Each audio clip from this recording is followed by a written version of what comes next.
Morning guys, how are you all? Fine, good. So बेटा, आज हम अपना नया टॉपिक स्टार्ट करने जा रहे हैं, that is relation. Relation means कि हमने अपना लास्ट चैप्टर किया था सेट्स, ठीक है। सेट में हमने उसके ऑपरेशंस पढ़े थे, ठीक है। तो यहाँ पे हमने उसी सेट को आगे प्रोसीड करना है, उसके कुछ ऑपरेशंस होते हैं, ठीक है। उसी के अंडर एक ऑपरेशन आता है, दैट इज कॉल्ड रिलेशंस, ठीक है। कि एक सेट का दूसरे सेट के साथ क्या रिलेशन है, ठीक है। हम लोग इसको रिप्रेजेंट करते हैं कार्टेशियन प्रोडक्ट में। किसमें? Cartesian product. और बेटा जो आपकी कार्टेशियन प्रोडक्ट है वो ऑर्डर पेयर्स में, इसमें ऑर्डर पेयर्स में एग्जिस्ट करती है। अब ये ऑर्डर पेयर क्या है? जैसे आपने कार्टेशियन प्रोडक्ट पढ़ी थी, कार्टेशियन कोऑर्डिनेट्स पढ़े थे ना 10th स्टैंडर्ड में, जहाँ पे हमारा एक पॉइंट होता था जो एक्स वाई में रिप्रेजेंट करते थे। एक्स एक्सिस में जो पॉइंट होता था वो x axis, y coordinate, x coordinate, abscissa ordinate आपने पढ़े हुए हैं, ठीक है। तो इस तरह के ऑर्डर पेयर्स को ही कार्टेशियन प्रोडक्ट जो है वो इस तरह से ही रिप्रेजेंट होगी, ठीक है। सो लास्ट में क्या निकल आएगा? Let us say R is a relation from A to B. R is the relation from A to B. तो R कैसा होगा? R कैसा होगा? R एक ऐसा सेट होगा that is A B, order pair में एग्जिस्ट करेगा, जिसके सारे के सारे A कहाँ से आ रहे हैं? कैपिटल A सेट में से, और सारे के सारे B एलिमेंट्स कहाँ से आ रहे हैं? कैपिटल B सेट में से। तो this is the definition of A relation, ठीक है। अब इसका थोड़ा बेटा ज्योमेट्रिकल इंटरप्रिटेशन पढ़ लेते हैं कि ज्योमेट्रिकली हम इसको किस तरह से रिप्रेजेंट करेंगे कि ये देखने में कैसा लगेगा। लेट अस से आपके पास एक ए सेट है और एक बी सेट है। ए सेट में आपके पास एलिमेंट्स हैं 1 2 3। बी सेट ले लेते हैं, इसमें एलिमेंट्स ले लेते हैं ए और बी। क्लियर? अब मेरा सेट मैंने बोला है सेट कहाँ से है? ए टू बी। सो ए से लेके बी तक देखो क्या क्या पॉसिबिलिटीज़ हो सकती हैं। फर्स्ट एलिमेंट का जो रिलेशन है वो ए के साथ हो सकता है, और फर्स्ट एलिमेंट का रिलेशन बी के साथ भी हो सकता है। क्लियर? सिमिलरली सेकंड एलिमेंट का रिलेशन ए के साथ हो सकता है, सेकंड एलिमेंट का रिलेशन बी के साथ भी हो सकता है, थर्ड का रिलेशन ए के साथ हो सकता है, थर्ड का रिलेशन बी के साथ हो सकता है। क्लियर? तो इट मीन्स तीनों एलिमेंट्स के लिए कॉरस्पॉन्डिंगली मेरे पास ये बी सेट अवेलेबल है। क्लियर? तो मैं क्या लिख सकता हूँ? जो मेरा सेट R आएगा इन दोनों सेट में से, that is R is a relation. वो R क्या है? इसका क्या होगा? सबसेट होगा। और ये कैसे कैसे हो सकते हैं? 1 1A 2A 3A एंड और कौन से हो सकते हैं? 1B 2B and 3B। Clear? इसके अलावा ये कोई भी सेट्स नहीं हो सकते। क्लियर? और इस तरह की प्रोडक्ट को हम क्या बोलते हैं? A cross B। R को क्या बोलते हैं? A cross B। This is called your Cartesian product A cross B। जो आपका A क्रॉस B है वो ऑलवेज जो आपका रिलेशन है वो क्या होगा? A क्रॉस B का क्या होगा? सबसेट होगा। क्लियर? और यहाँ पे मैं लिख सकता हूँ this is equal to A cross B। हमारा A और B की जो क्रॉस प्रोडक्ट है वो ये निकल के आई है, ठीक है। ये कोई डिजिट नहीं आएगा, ये एक सबसेट की फॉर्म में ही आएगा। क्लियर? बट यहाँ पे क्या है? ये ऑर्डर पेयर्स हैं, ठीक है। मीन्स कि A के लिए मेरे पास 1 की वैल्यू अवेलेबल है, या 1 के लिए A की वैल्यू अवेलेबल है, 2 के लिए A की वैल्यू, 3 के लिए A की वैल्यू अवेलेबल्स है, ठीक है। तो ये कोई प्रोडक्ट नहीं है, ये कुछ भी नहीं, जस्ट ये कि एक सेट A के कॉरस्पॉन्डिंगली मेरे पास आंसर आ रहा है B, ठीक है। और ये बात आपने मेन ध्यान में रखनी है, जो आपका रिलेशन होगा वो क्या होगा? A क्रॉस B का सबसेट ही होगा, कि इससे बाहर कभी नहीं आ सकता है। कोई भी रिलेशन है अगर वो A टू B है तो वो इससे बाहर कभी भी, इसके क्रॉस प्रोडक्ट से बाहर कभी भी नहीं आ सकता, इससे ज़्यादा नहीं आ सकता है, ये ऑलवेज रिलेशन इसके अंदर ही रहेगा। Clear? Just take a look. आप लोग यहाँ पे लिख सकते हो कार्टेशियन प्रोडक्ट के और कौन कौन से नेम हैं। कार्टेशियन प्रोडक्ट को हम क्रॉस प्रोडक्ट भी बोल देते हैं और इसको वेक्टर अलजेब्रा में हम लोग वेक्टर प्रोडक्ट भी बोल देते हैं, जो फिजिक्स वाले बोलते हैं, which will give you direction and magnitude both. ठीक है, तो ये तीनों के तीनों सेम चीज़ ही है, क्रॉस प्रोडक्ट ही है। ठीक है, और रिलेशन जो है वो किसी भी दो सेट्स का क्रॉस प्रोडक्ट से ही बाहर निकल के आएगा। Relation always a subset of cross product. Clear? This is the main point. Just take a look. Yes guys, अब इससे आपके कुछ नोट्स और रिजल्ट्स निकल के आते हैं। क्या रिजल्ट्स हैं उसके बारे में देखते हैं। फर्स्ट रिजल्ट है, अगर आपका ए सेट और बी सेट दोनों के दोनों 5 सेट्स हैं, मीन्स एम्प्टी सेट्स हैं, ठीक है, तो आपकी क्रॉस प्रोडक्ट भी क्या होगी, एम्प्टी सेट होगी। क्लियर? अगर दोनों के दोनों 5 नहीं है, मीन्स नॉन एम्प्टी सेट हैं, तो ये भी एम्प्टी सेट नहीं होगा। Clear? This is most important. बच्चे यहाँ पे कंफ्यूज होते हैं। A cross B is not equal to B cross A. अगर आप ए क्रॉस बी की क्रॉस प्रोडक्ट निकाल रहे हो, that is not equal to B cross A, क्योंकि उसके एलिमेंट्स अलग आएंगे। जो उसका ऑर्डिनेट है बी क्रॉस ए का, वो एब्सिसा हो जाएगा, और जो बी क्रॉस ए का एब्सिसा है वो ए क्रॉस बी का ऑर्डिनेट हो जाएगा। एब्सिसा और ऑर्डिनेट आप समझते हो। Let me clear once again. X y, ये जो आपका होता है इसको बोलते हैं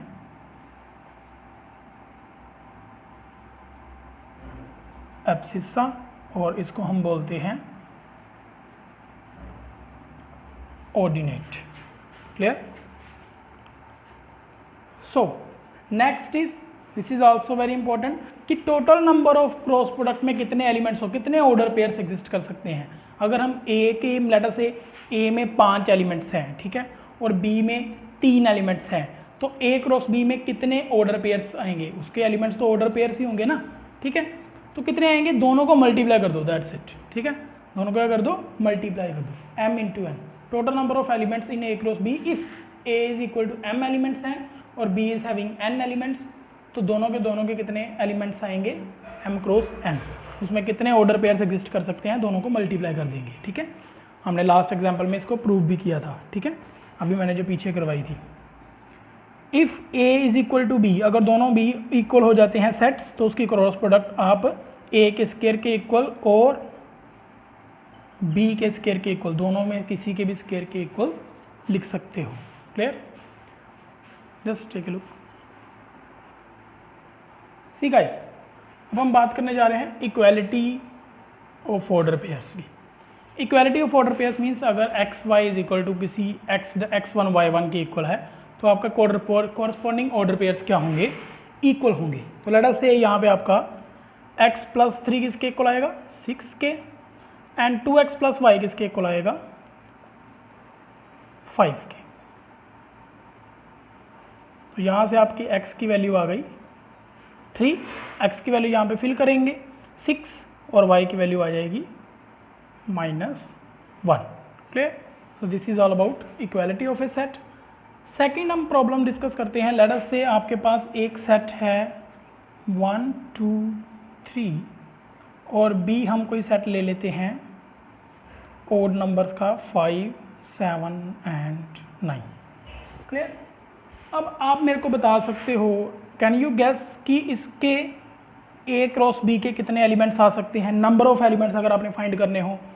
यस, यू आर राइट, आप सोच रहे हो जो ठीक है। क्या इसके एलिमेंट्स कितने हैं, n, दैट इज 3 एलिमेंट्स इसके पास हैं और 3 एलिमेंट्स इसके पास हैं। तो A क्रॉस B के नंबर ऑफ एलिमेंट्स कितने आएंगे, तो हमें पता है इसके पास भी 3 एलिमेंट्स हैं, that is n of A cross B। अभी आपको ये तो क्लियर हो ही गया होगा सेट चैप्टर करते हुए कि n क्यों डालते हैं। n हम तब डालते हैं जब हमने इस सेट के number of subset, number of terms बतानी होती है, नंबर ऑफ एलिमेंट्स बताने होते हैं। ठीक है, सो कितने आएंगे, 3 × 3 दैट इज 9 एलिमेंट्स इसके अंदर एग्जिस्ट करेंगे। अब वो 9 एलिमेंट्स कौन से होंगे, लेट्स टेक ए लुक, देखते हैं कौन से एलिमेंट निकल गया।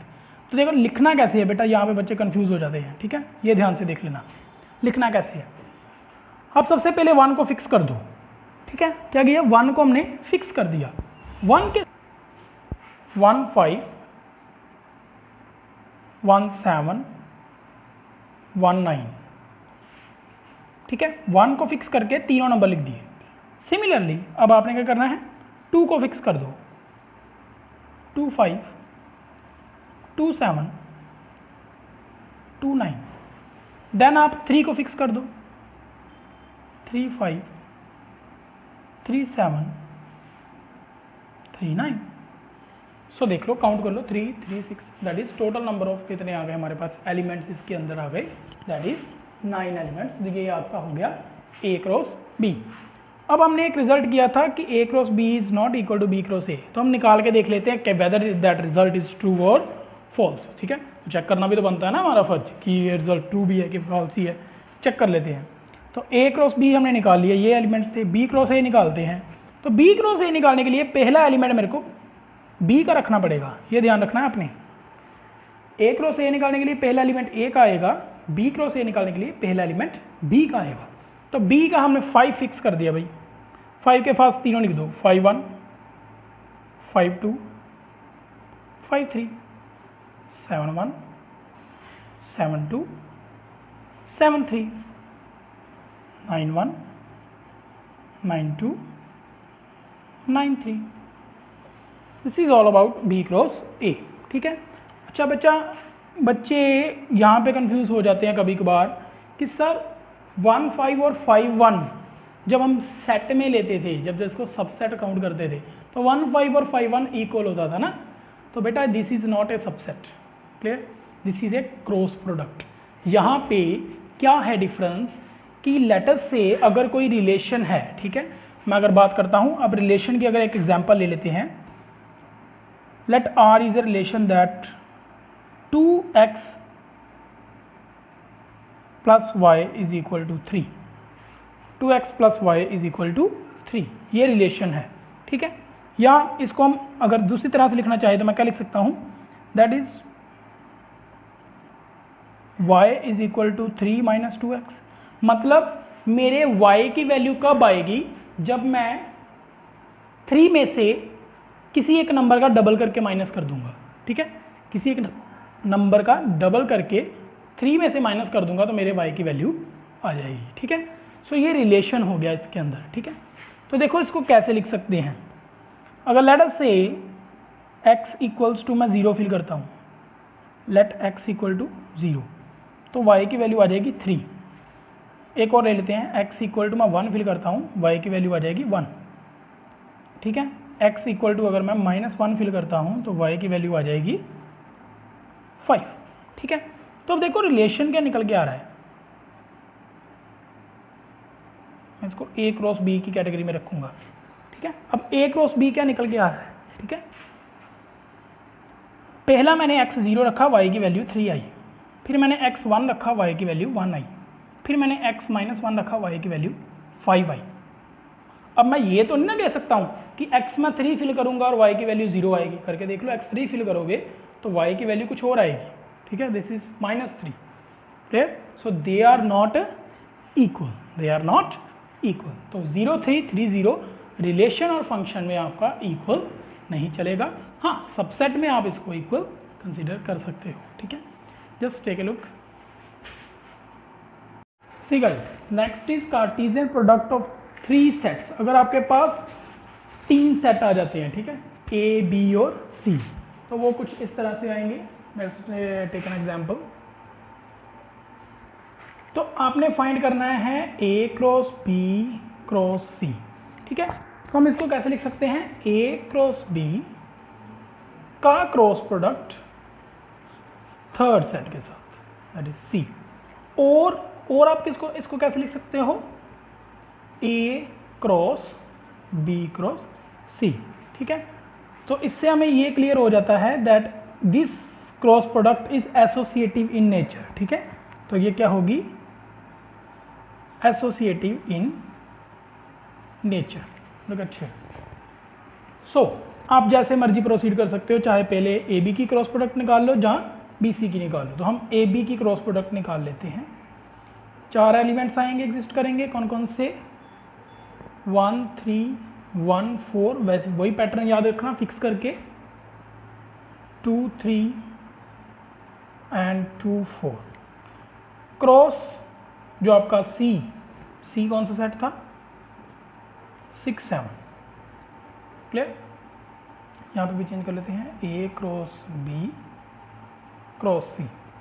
तो ए cross B cross see directly लिखेंगे। अब फुल एलिमेंट, फुल फ्लेज क्या बनने वाला है?